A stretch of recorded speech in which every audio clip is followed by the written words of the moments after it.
friends, வணக்கம். Welcome to Madras kitchen. இன்னைக்கு நம்ம கிச்சன்ல நம்ம ஒரு டேஸ்டியான ஸ்வீட் டிஷ் தான் பார்க்க போறோம்.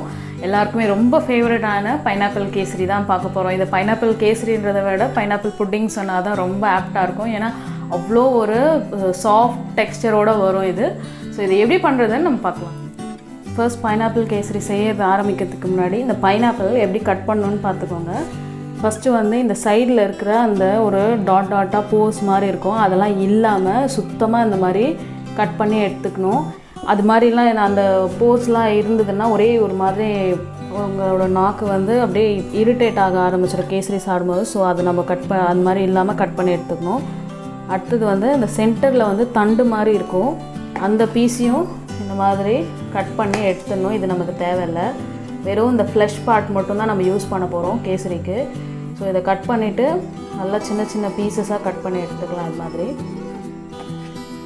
நான் ஏற்கனவே எல்லா பைனாப்பிள்ஸும் கட் பண்ணிவிட்டேன், உங்களுக்கு காட்டுறதுக்காக ரெண்டு ஸ்லைஸ் மட்டும் அப்படியே வச்சுருந்தேன். ஸோ பைனாப்பிள் கேசரி பண்ணுறதுக்கு ஃபஸ்ட்டு நம்ம நெய் ஊற்றி முந்திரி திராட்சையெல்லாம் வறுத்து எடுத்துக்கலாம். ஸோ இப்போ ஒரே ஒரு டீஸ்பூன் நெய் ஊற்றிட்டு இதில் நான் வந்து முந்திரி திராட்சையெல்லாம் வறுத்து எடுத்துக்கிறேன். ஸோ இப்போ நான் ஃபஸ்ட்டு வந்து திராட்சையை ஆட் பண்ணிக்கிறேன். அப்போ கொஞ்சோண்டு திராட்சை போட்டுக்கிறேன். ஃபஸ்ட்டு எப்பவுமே ட்ரை கிரேப்ஸ் ஆட் பண்ணுங்கள், ஏன்னா அது பொரிஞ்சு வரத்துக்குள்ளே முந்திரி பருப்பு போட்டுக்கலாம். அதையும் ஆட் பண்ணிடலாம். நல்லா பொரிஞ்சிருச்சு. இப்போ இதை எடுத்து ஒரு பிளேட்டில் வச்சிடலாம். நெக்ஸ்ட்டு இந்த நெய்லேயே வந்து நான் 1 கப் ரவை எடுத்து வச்சுருக்கேன். இந்த ரவையை வந்து இதில் ஆட் பண்ணிடலாம். ரவையை வறுத்துக்கலாம் நெய்யில். நல்லா ஸ்லோ ஃப்ளேமில் வறுக்கணும்.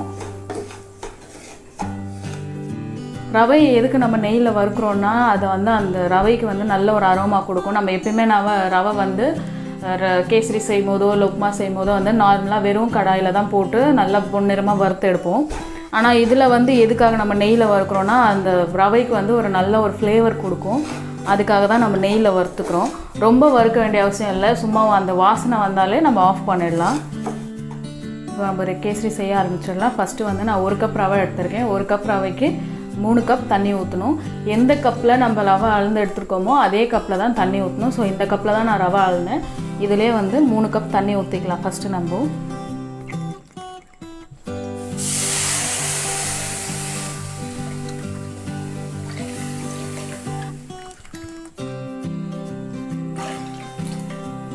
3 கப் தண்ணி ஊற்றிட்டோம். ஸோ அந்த தண்ணி நல்லா கொதிக்கட்டும். கேசரி செய்யறதுக்கு ஒரு சின்ன டிப் ஒன்று இருக்குது. நமக்கு வந்து அந்த கேசரி வந்து நல்லா அப்படியே தலைன்னு வரத்துக்கு எப்பயுமே நம்ம கேசரி செஞ்சோன்னா கொஞ்சம் நேரத்துக்கு அப்புறம் ரொம்ப கட்டியாக ஆகிடும், ரொம்ப சாலிடாக ஆகிடும், இறுகிடும். அந்த மாதிரி இல்லாமல் இருக்கிறதுக்கு ஒரு டிப் இருக்குது. இப்போ நம்ம வந்து இந்த தண்ணி வச்சுருக்கோம், தண்ணி கொதிக்கட்டும். அது என்னன்னு நான் சொல்கிறேன். இப்போ நம்மளோட தண்ணி நல்லா கொதிச்சிச்சு. நான் சொன்ன அந்த டிப் என்னென்னா, தண்ணி இப்படி நல்லா கொதிக்கும் போது நல்லா பபிள்ஸ், பெரிய பெரிய பபிள்ஸ் வந்து கொதிக்கணும். இந்த மாதிரி பபிள்ஸ் வந்து கொதிக்கும் போது நம்ம நெய்யும் எண்ணெயும் எடுத்து வச்சுருக்கேன். நான் ஏன் எண்ணெய் யூஸ் பண்ணுறேன்னா, கேசரியில் நெய்யும் எண்ணெயும் ஈக்குவல் குவான்டிட்டி போடும்போது நமக்கு அந்த மாதிரி இறுகி போய் டைட்டாக ஒரு மாதிரி சாலிடாக இருக்காது. நம்ம எவ்வளோ நேரம் கழித்து எடுத்தாலும் நல்லா தலைன்னு லிக்விடாக நல்லா ஒரு செமி சாலிடாக இருக்கும். அதுக்காக தான் நம்ம வந்து எண்ணெயும் நெய்யும் சேர்த்து யூஸ் பண்ணுறோம். ஸோ இப்போ நான் வந்து நெய் வந்து 2 டேபிள் ஸ்பூன் ஆட் பண்ண போகிறேன். அதே மாதிரி எண்ணெயும் 2 டேபிள் ஸ்பூன் ஆட் பண்ண போகிறேன். இந்த கொதிக்கும் போதே ஆட் பண்ணிடணும். தண்ணி நல்லா கொதிச்சதுக்கப்புறம் தான் ஆட் பண்ணணும், கொதிக்கிறதுக்கு முன்னாடி ஆட் பண்ணக்கூடாது. ஸோ இதில் வந்து அதே மாதிரி 2 டேபிள் ஸ்பூன் எண்ணெயும் ஆட் பண்ணிக்கிறேன். எண்ணெய் வந்து ரீஃபைண்ட் ஆயில் தான் யூஸ் பண்ணணும். நீங்கள் வந்து கடலை எண்ணெய் அப்புறம் மற்ற எண்ணெய்லாம் யூஸ் பண்ணக்கூடாது. ரீஃபைண்ட் ஆயில் தான் யூஸ் பண்ணணும், இல்லைன்னா ஒரு மாதிரி கேசரியில் ஸ்மெல் வரும். ஸோ இதை ஆட் பண்ணி இது கொதிக்கும் போதே வந்து நான் இங்கே பைனாப்பிளில் நல்ல ஒரு 2 டேபிள் ஸ்பூன் பைனாப்பிள் வந்து நல்லா மிக்சியில் போட்டு மையாக அரைச்சி வச்சுருக்கேன். பைனாப்பிள் மட்டும்தான் போட்டேன், வேறு எதுவும் ஆட் பண்ணலை. வெறும் அந்த பழத்தை மட்டும் அதே மாதிரி கட் பண்ணிவிட்டு ஆட் பண்ணி நல்லா பியூரியாக மாற்றி வச்சுருக்கேன். இந்த பியூரியை வந்து நம்ம ஆட் பண்ண போகிறோம். இது எதுக்கு பண்ணுறோன்னா, நமக்கு அந்த பைனாப்பிள் ஃப்ளேவர் கிடைக்கிது. பைனாப்பிள் நம்ம கட் பண்ணி போடுறோம், இருந்தாலும் அந்த கேசரியில் வந்து அந்த ஃப்ளேவர் அந்த அளவுக்கு இறங்காது. ஸோ இந்த மாதிரி நம்ம அரைச்சி போடும்போது நல்லா ஃப்ளேவர் இறங்கி சூப்பராக இருக்கும். அதுக்காக தான் இந்த மாதிரி அரைச்சி வச்சுருக்கேன். ஸோ இப்போ நல்லா தண்ணி நல்லா கொதிக்குது.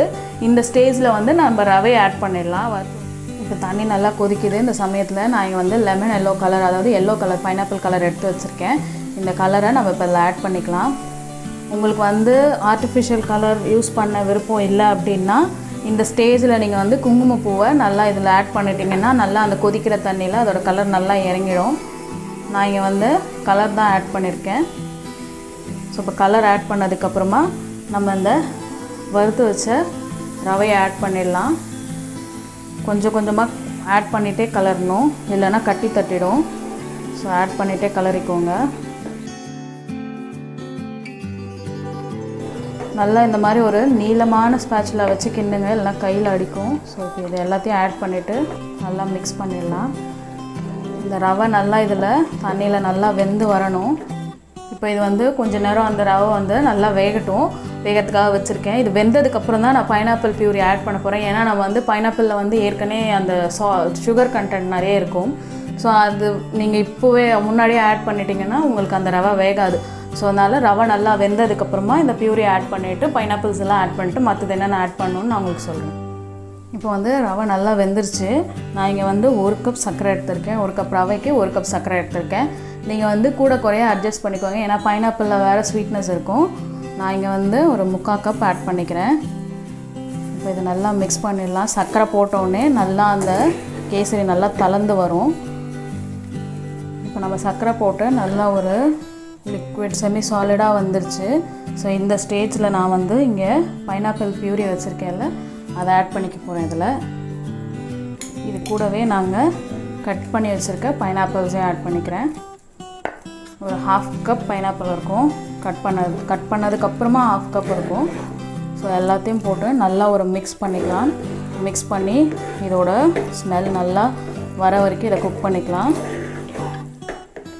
இது வெந்துட்டுருக்கும் போதே நான் இங்கே வந்து பைனாப்பிள் எசன்ஸ் வச்சுருக்கேன். அது சும்மா ஒரு 1/2 டீஸ்பூன் தான் ஊற்றுறேன், நான் ரொம்ப ஊற்றலை. சும்மா ஒரு 2-3 ட்ராப்ஸ் தான் வரும். அதை ஆட் பண்ணிக்கலாம். ஏன்னா நம்ம ரொம்ப ஆட் பண்ணிட்டோன்னா ஓவர் ஃப்ளேவர் ஆகிடும். ஏன்னா ஏற்கனவே நம்ம பைனாப்பிள்ஸ்லாம் போட்டிருக்கோம். ஸோ அதை மிக்ஸ் பண்ணிடலாம். நல்லா இப்போயே நல்லா வாசனை வர ஆரம்பிச்சிருச்சு. பைனாப்பிளோட ஃப்ளேவர் நல்லா கேசரியில் இறங்கியிருக்கு. இது இன்னும் கொஞ்சம் நேரம் குக் ஆகட்டும். இந்த ஸ்டேஜில் நான் ஒரே ஒரு பிஞ்ச் சால்ட் மட்டும் ஆட் பண்ணுறேன். இது எதுக்காக ஆட் பண்ணுறோன்னா நமக்கு அந்த ஸ்வீட்டோட டேஸ்ட்டு நல்லா என்ஹான்ஸ் பண்ணி கொடுக்கும். அதுக்காக தான் எல்லா ஸ்வீட்லேயும் நம்ம ஆட் பண்ணோன்னா அது வந்து ஒரு ஸ்வீட்டோட டேஸ்ட்டை நல்லா என்ரிச் பண்ணி கொடுக்கும் நமக்கு. ஸோ அதுக்காக தான் அதை ஆட் பண்ணுறோம். சும்மா ஒரே ஒரு பிஞ்ச் கூட தேவையில்லை, ஒரு 1/2 பிஞ்ச் போட்டால் கூட போதும். போட்டுட்டு அதை நல்லா மிக்ஸ் பண்ணிவிட்டு நம்ம இங்கே ஃப்ரை பண்ணி வச்சுருக்க முந்திரி பருப்பு எல்லாத்தையும் இதில் ஆட் பண்ணிடலாம். முந்திரி திராட்சை ஃப்ரை பண்ணி வச்சுருக்கோம்ல, அதை ஆட் பண்ணிடலாம். நல்லா மிக்ஸ் பண்ணிடலாம். ஸோ இப்போ வந்து பைனாப்பிள் கேசரியில் வந்து நம்ம வந்து பைனாப்பிளை வந்து நல்லா பியூரி பண்ணி ஒரு 2 டேபிள் ஸ்பூன் பைனாப்பிள்ஸை வந்து நல்லா பியூரி பண்ணி ஆட் பண்ணியிருக்கோம். ஸோ அந்த மாதிரி ஆட் பண்ண பிடிக்காது, உங்களுக்கு ரொம்ப பைனாப்பிளோட ஃப்ளேவர் பிடிக்காது அப்படின்னும் போது நீங்கள் என்ன பண்ணுங்கள், அந்த பைனாப்பிள்ஸ் அப்படியே கட் பண்ணதை மட்டும் போட்டுட்டு சும்மா ஒரு பிஞ்ச் ஏலக்காய் தூள் போட்டுட்டிங்கன்னா உங்களுக்கு நல்ல ஃப்ளேவர் கிடைக்கும். உங்கள்கிட்ட எசன்ஸ் இல்லைன்னா கூட ஒன்றும் பிரச்சனை இல்லை, நீங்கள் ஏலக்காய் தூள் போட்டாலே போதும், அதோட ஃப்ளேவர் நல்லாயிருக்கும். ஏன்னா நம்ம நார்மலாக எல்லா கேசரிக்கும் வந்து ஏலக்காய் தூள் போட்டு தான் செய்வோம். இதில் பைனாப்பிள் போட்டிருக்கிறதுனால நமக்கு நல்ல ஒரு ஃப்ளேவர் வரும். இருந்தாலும் அது வந்து ஒரு நல்ல ஒரு எக்ஸ்ட்ரா ஃப்ளேவராக இருக்கட்டும், பைனாப்பிள் ஃப்ளேவராக இருக்கட்டும்னு நான் பைனாப்பிள் பியூரி பண்ணி போட்டிருக்கேன். ஸோ இப்போ அதெல்லாம் நல்லா மிக்ஸ் ஆகி ஒன்று சேர்ந்து வந்துடுச்சு. ஸோ இந்த ஸ்டேஜில் நம்ம ஸ்டவ் ஆஃப் பண்ணிடலாம். ஸோ நம்ம கேசரி ரெடி ஆகிடுச்சு. ஸோ இப்போ இதை ட்ரான்ஸ்ஃபர் பண்ணிடலாம். பைனாப்பிள் கேசரி செய்யும் போது நம்ம முக்கியமாக ஒரு விஷயம் நோட் பண்ண வேண்டியது என்னென்னா, அந்த பைனாப்பிள் தான். பைனாப்பிள் வந்து உங்களுக்கு வந்து பச்சையாக காயெல்லாம் இருக்கக்கூடாது, நல்லா பழுத்து நல்லா அந்த பைனாப்பிளோட ஸ்மெல் வரும்னு சொல்லுவாங்கள்ல, நம்ம வச்சுட்டாலே ஸ்மெல் வரும், அந்த மாதிரி இருக்கிற பைனாப்பிள் தான் யூஸ் பண்ணணும். ஏன்னா நீங்கள் வந்து கொஞ்சம் காயாக வாங்கினா கூட அந்த புளிப்புத்தன்மை வந்து அந்த கேசரியோட டேஸ்ட்டே ஸ்பாயில் பண்ணிவிடும். ஸோ நல்ல பழுத்த பைனாப்பிளாக யூஸ் பண்ணுங்கள். அதே மாதிரி இப்போ வந்து நம்ம நெய்யும் எண்ணெயும் சேர்த்து ஆட் பண்ணியிருக்கிறதுனால உங்களுக்கு வந்து ரொம்ப திகட்டுற மாதிரிலாம் இருக்காது, நல்லாயிருக்கும் டேஸ்ட்டு. நம்மளோட பைனாப்பிள் கேசரி சூப்பராக வந்திருக்கு பாருங்கள். நான் பண்ணி ஒரு 20 மினிட்ஸ் கிட்ட இருக்கும், இன்னுமே வந்து நல்லா தலை இருக்குது. இந்த சாலிடாக வந்து ஆகலை, செமி சாலிடாக ஆகலை. ஸோ இது எப்படி இருக்குதுன்னு டேஸ்ட் பண்ணிடலாம். இப்போது சூப்பராக இருக்குது நம்மளோட பைனாப்பிள் கேசரி. எப்படி நம்ம கல்யாணத்துலலாம் சாப்பிடுவோமோ அதே மாதிரி நல்ல தலைன்னு சூப்பராக இருக்குது. இந்த ரெசிபியை வந்து உங்கள் வீட்டில் ட்ரை பண்ணி பாருங்கள். உங்களுக்கு இந்த ரெசிபி பிடிச்சிருந்தா மெட்ராஸ் கிச்சன் சேனலுக்கு சப்ஸ்கிரைப் பண்ணுங்கள். உலகின் தலை சிறந்த மருந்து உணவு.